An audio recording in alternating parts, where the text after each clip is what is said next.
Westfield is locking out retailers. Let's have a look. Hello everyone, Florian.Heise here, and welcome to another episode of HeiseSays. Grab your piping hot stein of coffee, because it's, well, going to be interesting looking at this article from The Age sent to me by a viewer. Westfield locks retailers out of stores as rent battle escalates. Now, well, at the beginning of this year, it felt like every other episode I was discussing another article where a retailer was going bust, going under one after the other, voluntary administration here, left, right, or center. Recently, we looked through the case of G-Star and just at the administration or, winding up process, all the different steps that they go through to try and get some money for the creditors to try and revive the business. Now, Westfield, let's have a look. We'll jump over here. It's actually Unibail Rodamco Westfield. It's a European commercial real estate company. They've got shares here in Australia on the ASX, URW. They're kind of linked to these offshore ones. And if we have a look, let's jump back 6 months. You can see in Feb they were at $10. Wow, $10.19. Dividend yield is nothing at the moment. And the 52-week is $2.85, and it was $7.85 apparently. Well, we'll have to see what's going on there. It doesn't look like it. Maybe it's a different currency. So, we jump over here. Let's just get a bit of an understanding. This is from the Property Council of Australia. A bit of an understanding of just the retail sector. Because Westfield, we're all familiar with them. Large, luxurious. What are they? They don't call them shopping centres anymore. They call them like experience centres. Or they've got this other fangled new name to try and sucker you in. Essentially, it means that, they've got to refurbish. They try and create these dining and experience areas to get you to go there. Often they're cannibalizing from their own other retail or food outlets in the center to make these experience portions, but that's the way it goes. And it's going to be interesting to see if a shift to more online spending will make a difference to these centers, because they've essentially been like a money printing factory. Every year rent goes up, and they pay their dividends. But also, we shift to online, but also we're heading for a recession. And there's one statistics that I think is very important. The unemployment rate is going up. People are going to have less money, and consumer confidence and business confidence is down. People are going to spend less because, well, they're scared and worried. So let's have a look. Let's get a bit of an understanding of this sector here in Australia. You've got total retail stock, GLAR, segmented by retail centre classification. So we've got city centres. Which ones are they? Okay, we'll go Australia. We'll look at Queensland. You can see here we've got super regional, major regional, sub-regional, neighbourhood, and bulk goods. These are just all the different scales that we have. And there's the square meterage.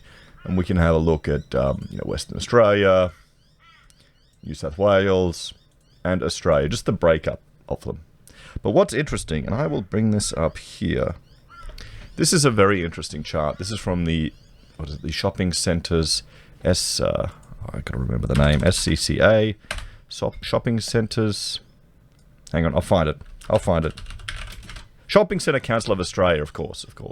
You can see here, this is the difference in population, the difference in market size, how many millions of square meters we have of shopping centre, and just per 100 people. Compare us to the US. I mean, we've got half the US. We've got 2/3 of what Canada has, but we've got double of Singapore, double of NZ, double of UK. So, if this retail sector cops it and takes a hit, it's not going to be as exciting, guys, as the Dead Mall series in the US. I'm sorry, we just don't have the square meterage that they have. So here's the property returns by asset type. You can see here, capital growth, income return, total return, and it's going down. Capital growth has gone down. This is because, well, hang on, I want retail. Whoa, there you go. That's even much worse. Look at that. It's because a lot of the valuations of these shopping centers, these properties, is based on the occupancy. That's the real value of it. The tenants in there that are paying the rent. We can go. Here's the sentiment. Oh, watch this one. That's residential. Okay, I'll make sure you can see it. So I move it up to my picture. We'll click to retail. Boom, look at that sentiment there, everyone. In the gutter, in the gutter. So let's go property sales to offshore investors by asset type. Let's have a look. Let's see how retail is going. Is the offshore money coming into retail here in Australia? No, it's taken a hit from 13% down to 10%. And foreign investment transaction by volume and asset type. And we can go, okay, to the from. What are we looking at? Retail is this kind of blue one here. And that's, yeah, it's grown. It's grown. Or is that office? The color, yeah, yep, retail's gone down. Look at retail from there to there. It's gone down. So let's jump and have a look at this article. Because if Westfields are locking out retailers, locking out stores, even the boutique ones, that's a bad sign for their business. It's a definite bad sign for their business. So Westfield shopping mall owner Scentre Group, and we'll have a look here, has begun locking non-rent paying retailers out of their stores in a dramatic escalation of tensions between major landlords and the retail tenants. The ASX-listed Mosaic Group, which operates stores such as Nonny B, Rivers and Katie's, told investors on Thursday afternoon 129 of its stores in Westfield nationally have been temporarily closed by landlord Scentre Group. So, actually, we'll go Scentre Group share price then. Scentre Group share price. Okay, it's SCG. I'm getting confused between the Westfields. I'm getting confused. We'll jump out to 1 year. We can see they've gone from January and February at $3.61 down to $1.99. Down to $1.99 at the moment. The 52-week low is at $1.35. Look at that nice dividend yield there at $9.65. Yeah, nearly 10% dividend yield. Now, there's a question: are they going to keep? They're going to keep being a nice dividend payer if people can't pay rent? If ASX listed companies can't pay rent? There's the question for you all. For all the people who are building up their dividend portfolios and investing in these type of things. I've watched a lot of YouTubers that do the, every month dividend portfolio, and they're stacking up on these ones, these retail properties.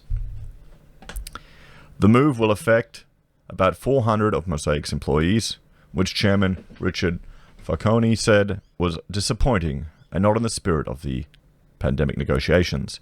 These actions are extremely disappointing given the current environment and difficult to comprehend in the context of relationships that span close to 40 years, he said. Well, they don't care about you, mate. You're just the tenant. Okay, don't think it's a relationship that has any meaning. Seriously. They'll treat you like crap, and they are. Mosaic continues to conduct rental negotiations in good faith with all landlords, including Scentre Group, in the spirit of sharing the burden of the impact of the pandemic crisis, consistent with government recommendations. The Age and the Sydney Morning Herald understands other retailers have been issued similar notices over potential store closures, including luggage retailer Strand Bags. So this is the thing. This isn't even the small boutique guys. This is the big chains. So if they start getting locked out, it's going to have a hit on their valuation.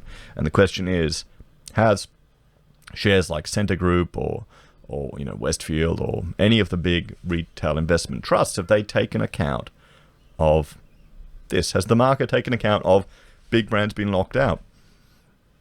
There's one to put to the brain trust in the comments, guys. Mosaic has been paying Scentre a lower percentage of rents in recent months and had attempted to come to an agreement with the landlord over a new rental agreement moving forward, which was not agreed to by Scentre. Centre's approach to the newest escalation in tensions between landlords and major retail tenants over rental amounts paid during the lockdowns, where many stores were shut or received significantly reduced income due to social distancing measures. Mosaic, along with other retailers such as Solomon Law's Premier Investments, have either refused to pay rent or paid a reduced level of rent to their landlords during the period, saying that proprietors should share the burden of the economic crunch brought on by COVID-19. However, landlords have said they expect retailers to comply with their legally binding lease agreements and will pursue unpaid rents vigorously, creating an impasse between the two sectors. Here's the thing. If the landlords start relenting, everyone's going to jump on the bandwagon. So maybe they need to make an example of certain businesses, but that's going to hurt them in the valuation of their properties if these businesses need to be liquefied. A source close to the two companies' negotiations, who was not authorized to speak publicly, said Centre's action would set a precedent and could spur similar moves from other major landlords. Targeting a smaller player such as Mosaic would also demonstrate to the larger companies that Centre was able to follow through on its threats, the source said, who also accused Centre of not operating in the spirit of the government's code of conduct, which asked parties to share in a proportionate, measured manner and financial risk and cash flow impact during the pandemic period. The code only applies to the business with turnovers under 50 million, but the government has said it expects larger entities to act in spirit. Centre has been contacted for comment.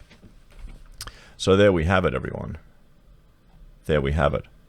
What do you think? What do you think? Do you think Westfield will pay for it in the long run? Do you think Centre will, has their share price taken into account, or will they make an example of some of these businesses? And will it bite them in the, bite them at the other end? Let me know your thoughts and opinions, everyone, and how much of our super funds are invested in these type of things. As always, thanks for watching. Please like, share, and subscribe to the channel. If you're a fan and want to support the content I create here, there are a few ways you can. You can join the channel on YouTube or Patreon. You can support us using our affiliate links at Amazon, eBay, Independent Reserve, or Kucoin. You can buy merch from HeiseSays, use Gold Pass from the Perth Mint, or support us via PayPal. Take care, have a great day. I'll see you all next time.